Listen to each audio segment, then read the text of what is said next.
Anniversary. आज मुख्तलिफ 8 किस्म के उन लोगों का तज़किरा करेंगे कि जिन पे रोज़ा ज़रूरी है या नहीं, या वो रोज़ा रख सकते हैं या नहीं, या वो रोज़ा छोड़ सकते हैं या नहीं। तो इस टॉपिक पे बात करने से पहले एक छोटी सी गुजारिश ये है कि अगर आपको वीडियो पसंद आए तो इसे लाइक कर दें, सदका जारिया समझ के आगे शेयर कर दें, और अगर आप चैनल पे नए हों तो चैनल को सब्सक्राइब करके बेल आइकन को ज़रूर प्रेस कर लें ताकि हमारी हर अपडेट आप तक पहुंचती रहे। दोस्तों, बात करते हैं कि हामला औरत रोज़ा छोड़ सकती है या नहीं। नंबर 2, दूध पिलाने वाली औरत रोज़ा छोड़ सकती है या नहीं। नंबर 3, हैज़ा, मुस्तहाज़ा, निफास वाली औरत, ये ऐसी औरत रोज़ा छोड़ सकती है या नहीं। नंबर 4, मुलाजिम, नौकर, गुलाम, ये शख्स रोज़ा छोड़ सकता है या नहीं। नंबर 5, नाबालिग बच्चों का चिड़ी रोज़ा कैसा है, इस पे भी आज बात करेंगे। नंबर 6, मरीज यानी कि बीमार शख्स पे रोज़ा फर्ज है, ज़रूरी है या नहीं, इस पे भी बात करेंगे। और नंबर 7 है, कौन सा ऐसा बालिग शख्स है कि जिस पे रोज़ा फर्ज नहीं हो, भी बालिग और रोज़ा भी उस पे फर्ज ना हो, ऐसे शख्स की भी बात करेंगे। और 8वें नंबर पे बात करेंगे कि मुसाफिर शख्स का रोज़ा कैसा है। तो आइए, इससे पहले एक और छोटी सी बात करता चलूं कि अगर आप अपनी किसी राय का इजहार करना चाहें तो उसके लिए कमेंट का ऑप्शन मौजूद है। आप प्यार भरे अल्फाज से अपनी मोहब्बत का इजहार कर सकते हैं। सबसे पहले बात करते हैं कि हामला औरत रोज़ा छोड़ सकती है या नहीं। तो अगर हामला औरत रोज़ा छोड़ती है, रमज़ान शरीफ के रोज़े जो फ़र्ज़ हैं हामला औरत छोड़ती है, अभी तो ये छोड़ रही है रमज़ान के ये हमल की वजह से, और हमल के बाद आगे आ जाए 2-4 महीनों के बाद विलादत हो जाती है, फिर बच्चा पैदा हो जाता है, अब बच्चे के दूध पिलाने के दिन आ जाएंगे, अब आ जाके ऊपर का रमज़ान भी आ जाएगा, ऊपर के रमज़ान में बच्चे को आगे दूध पिलाया जा रहा है, फिर आगे रमज़ान शरीफ आएगा जिसमें औरत दोबारा हामिला हो चुकी है, फिर अगले रमज़ान में औरत बच्चे को दूध पिला रही है। तो ऐसी सूरत में क्या किया जाएगा? ऐसी सूरत में उलमा कराम फरमाते हैं कि औरत पे रोज़ा ज़रूरी है।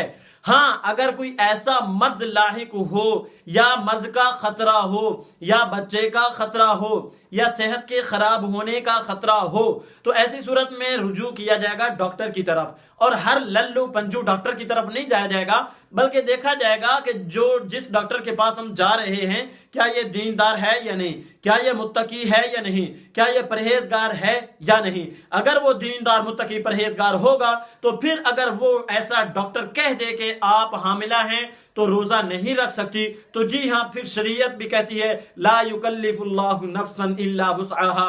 लेकिन अगर डॉक्टर ही ऐसा हो कि जो खुद भी रोजे रख रहा हो, छोड़ रहा हो, और दीन से दूर हो, नावाकिफ हो, तो ऐसे डॉक्टर के पीछे लग के आपका रोजा ज़ाय हो सकता है, लेकिन आपके ऊपर छोड़ने की इजाजत नहीं होगी। इसके साथ में बात होगी दूध पिलाने वाली औरत की भी, तो ये दोनों औरतों की बात आपके सामने रख दी गई है वजाहत के साथ। अब तीसरे नंबर पे हैजा औरत, ये जो माहवारी वाले अयाम होते हैं, औरत को चंद मखसूस महीने में ऐसे दिन होते हैं कि जिनमें औरत नमाज नहीं पढ़ सकती, तो ऐसे दिनों में औरत रोज़ा रख सकती है या नहीं। निफास वाली औरत भी जिसके यहाँ विलादत हो चुकी होती है और ये 40 दिन जो ऐसे होते हैं कि उनमें नमाज नहीं होती, तो उन 40 दिनों के अंदर के रोज़े की क्या हालत होगी।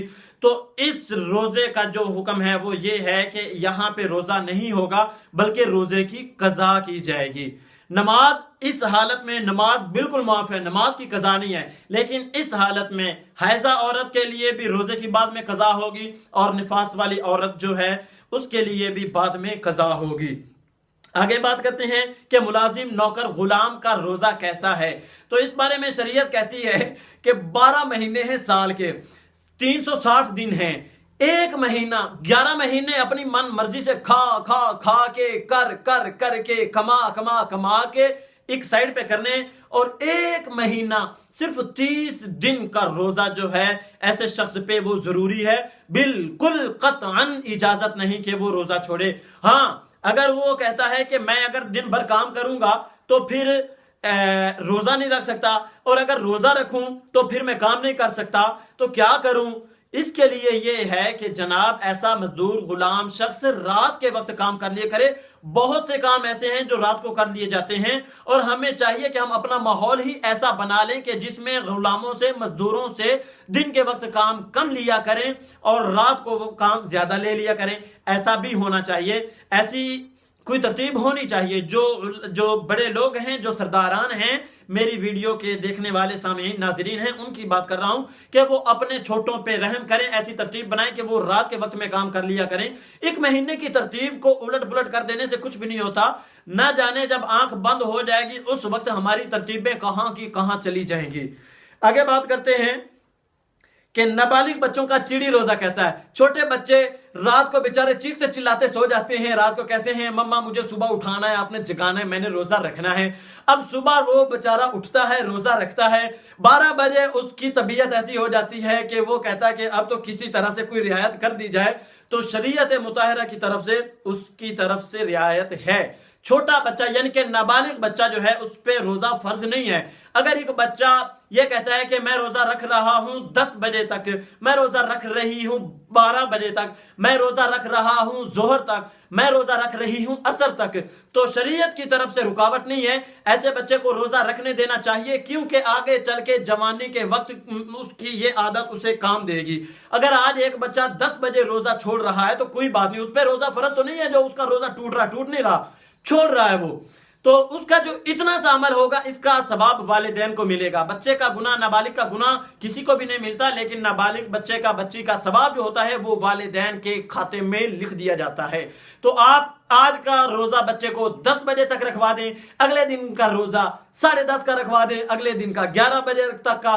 تو اس طرح کر کے چلتے چلاتے چھوٹی سی عمر میں آپ کا بچہ فرض, حالانکہ فرض نہیں ہوں گے, 13-14 سال کی عمر کے بعد جا کے فرض ہوتے ہیں. اگر آپ چھوٹی سی عمر سے بچے کو اس طرح کر کے پریکٹس میں لاتے ہیں تو آپ کا بچہ آگے چل کے بہت آسانی کے ساتھ روزے بھی رکھ سکتا ہے اور روزے کی حالت میں کام بھی کر سکتا ہے. اور اس کے ساتھ اگلی بات کرتے ہیں, مریض یعنی کہ بیمار شخص روزہ چھوڑ سکتا ہے یا نہیں. تو اس مریض کا, بیمار شخص کا بھی وہی حال ہوگا جو اوپر عورت کا حملہ کا بتایا ہے. مرض وہ جس کے بڑھ جانے کا خطرہ ہو یا اس کے نہ رکنے کا, نہ ختم ہونے کا خطرہ, وہیں پہ ہی رہے, ایسی دونوں صورتوں میں مریض کے لیے اجازت ہے. یا ڈاکٹر دیندار معتبر متقی پرہیزگار ڈاکٹر کہہ دے کہ آپ روزہ نہیں رکھ سکتے تو پھر جی ہاں آپ مریض ہیں تو آپ روزہ چھوڑ سکتے ہیں, آپ کو کوئی رکاوٹ نہیں. لا یکلف اللہ نفسا الا وسعها. آگے بات کرتے ہیں کہ کون سا, 7ویں بات, کہ کون سا بالغ شخص روزہ نہیں رکھ سکتا. جو بالغ مجنون ہو, دیوانہ ہو, بے ہوش ہو, ایسے شخص پہ روزہ فرض نہیں ہے. آخری بات کہ مسافر کا روزہ کیسا ہے. مسافر اگر روزہ رکھ سکتا ہے اور اس کے سفر میں کسی قسم کی کوئی رکاوٹ نہیں آتی یا سفر کی وجہ سے اس کی صحت پہ کوئی اثر نہیں پڑتا تو ایسا مسافر شخص روزہ رکھ سکتا ہے. اس کے اوپر روزہ چھوڑنا نہیں بلکہ اس کے اوپر روزہ رکھنا ہی بہتر ہے. بہتر کی بات کر رہا ہوں, فرض کی نہیں بات کر رہا, بہتر کی بات کر رہا ہوں. امید کرتا ہوں کہ آپ کو یہ آج کی ویڈیو پسند آئے گی. ہو تو ذرا لمبی گئی ہے لیکن جاتے جاتے اسے لائک ضرور کر دیں اور مجھے اپنی دعاؤں میں یاد رکھنا. اب ملیں گے انشاءاللہ پھر کبھی نیکسٹ ویڈیو میں, تب تک اللہ حافظ.